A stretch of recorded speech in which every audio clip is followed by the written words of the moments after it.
Technically, this video is the drive between Gettysburg and Harrisburg, Pennsylvania, but in reality, most of the time is actually spent driving around Gettysburg National Military Park. The Gettysburg battlefield is very large, and 3 days of complex military maneuvers took place here. Luckily, there are a number of highly qualified licensed guides who are available to drive tourists around the battlefield, explaining what they see and helping them visualize the events of those days. My guide, Bob, did an outstanding job bringing these events to life for a Civil War neophyte and answering all the questions that I had on our 2-hour tour. You can get a good idea of the size and complexity of the battlefield if you zoom in on the map to the section which is currently displaying.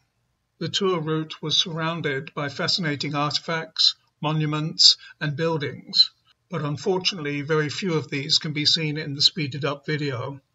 The first white flag, however, indicates an area where many monuments can be seen along the road. The second white flag along the route shows a good view of the Pennsylvania state capitol, and the blue flag at the end of the route is a photograph of the National Civil War Museum, which was my only other stop of the day.